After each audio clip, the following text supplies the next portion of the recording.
Hey everybody, my name's Ed Trevors. My pronouns are he, him, and his.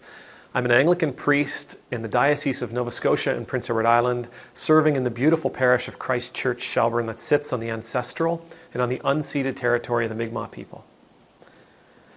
The other day, in one of my videos, somebody left a comment, and they are three of the most terrifying words that I know. It is one of the most terrifying phrases in my life. I see you. Anglican priests in my diocese, in order to be ordained and to go into parish, out into the parishes, we do a lot of training, right? So it's not just Bible study, it's not just theological study. It's certainly not just the rules and doctrines and canons of our church. We also go through a lot of pastoral training. And by that I mean psychological training. We go through courses aimed to help us be productive and transformative counselors, therapists. And as part of that training, not only do we take the courses that tell us how to talk to people and what we should be looking for and the various things that we might see, but we also get to spend a few months in the field. It's a course called Clinical Pastoral Education, CPE. And when you do CPE, basically they put you in a situation, in a facility, in an organization, where you are the pastor to the people that are in need in that place. So sometimes you're a chaplain in a hospital, sometimes you're the chaplain in a prison. You get the idea. And you're there to work with clients. And so you get to practice all these different things that you learned in class. You get to practice them. But the most important part of CPE, as far as I'm concerned, is the group and the one-on-one time you spend with your mentor, with your leader.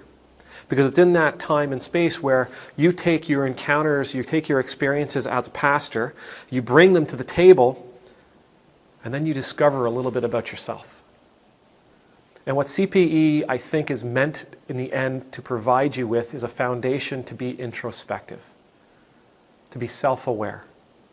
And in one of these situations, I became intensely self-aware. My mentor said, we were having a conversation about something, and she said, "You know, Ed, you're not a stupid man." And my mind was blown.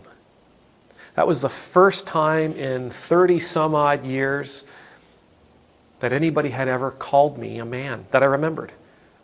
Called me a man. I had this self-perception of boy. I had a self-perception that I never really measured up, that I was never really good enough. And because of that perception of myself, I always wore masks. I always wore a facade.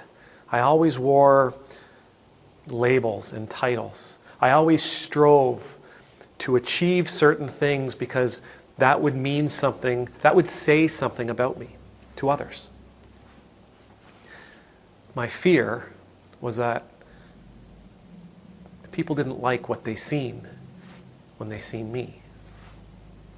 So when our friend left that comment that said, "I see you, Ed," instantly this ancient childhood part of me went, "Oh no, they see me."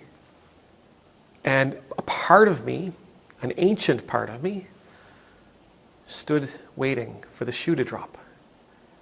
Stood waiting to hear, "And I don't like what I see."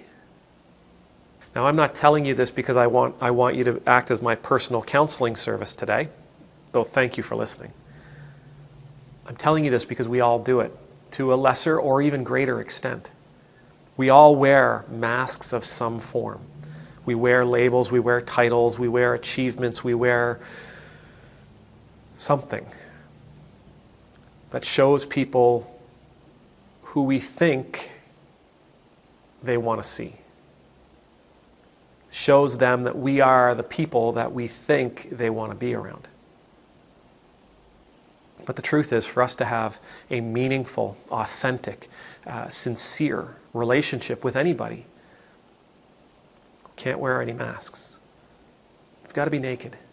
We've got to be bare. We have to be willing to be vulnerable with people. Show them as much as we possibly can. And it's a difficult thing because sometimes we lose track of who we are. But we need to show the people that we are in relationship with, the people that we want to be in relationship with, who we truly are. So that they know exactly who it is they're dealing with. So that they can fall in love with us for real. Who you are is good enough. Who I am is good enough. We can't be afraid of it. We need to embrace it. We need to hold that person up. We need to cherish that person. Warts and all. Because ultimately that person is the only one who will truly be with us forever. For what it's worth, in all that you show me in your comments and emails, I really like you. I'm very grateful to have you in my life. May the Lord bless you. May the Lord keep you. May the Lord's face shine upon you. May the Lord's countenance be lifted up to you. May you always know the peace of being in the Lord's presence. And I pray that as you remove the masks, you will grow increasingly confident in the beautiful, wonderful person that you truly are. Amen.